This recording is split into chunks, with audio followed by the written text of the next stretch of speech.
I was asked to send a brief Shabbat primer to, as an addendum, as just an extension of the learning we did yesterday. So 7 very quick Shabbat points. First, dress for Shabbat. Dress this week, the first of these very unusual Shabbatot for us, as if you were going to synagogue, as if you were having everyone at home with you.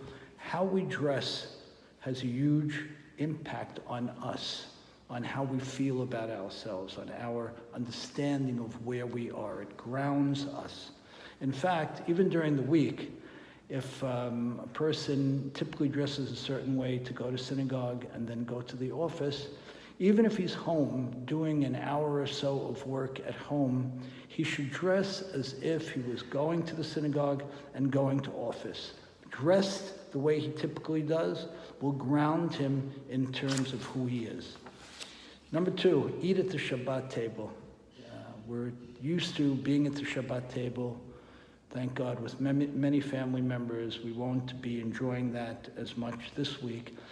But it's important to eat at the Shabbat table with Shabbat plates and Shabbat platters, festive in the atmosphere of Shabbat, as if we were enjoying it to the full extent that we typically do. So even if we're smaller, stay on the bigger table, go with it in full as we typically would. Next, in terms of sharing Divrei Torah, as we always do, it's always a good idea to share Divrei Torah at the table. Do so again, even if it's 2 people or 4, let each person share a new idea on Torah, Chesed, something that he or she did recently or impressed them. And of course, it's always nice to share a happy or funny story. We have a lot of extra time in terms of the time we would have spent in the Beit Knesset, in the synagogue.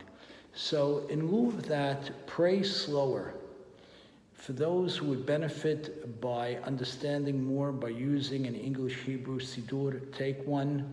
Focus on certain terms that may not be completely clear.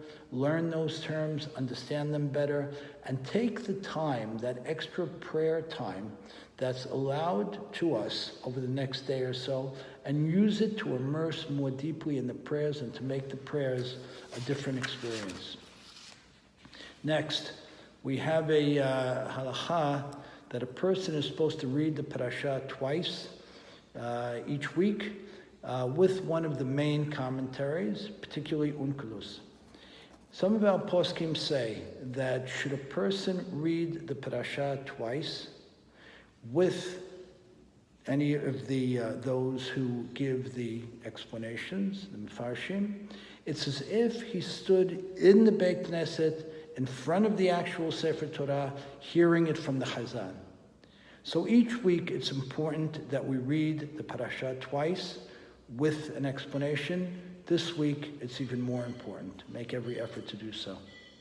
In terms of the learning that we do on Shabbat, let's take it to another level this week, to whatever extent we can. Let's learn with our wives. Let's learn with our children, exclusive of the Dvar Torah that we'll be sharing at the table.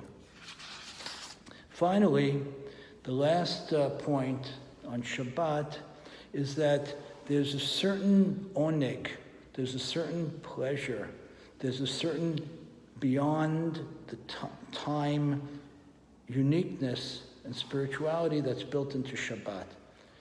If we engage the Shabbat, if we have the meals, if we learn, if we sing, if we share Divrei Torah, if we're dressed for a full Shabbat, we'll be able to take from that oneg that only Shabbat offers us and to grow from the day and to feel enriched by the day. Wishing you all a beautiful Shabbat.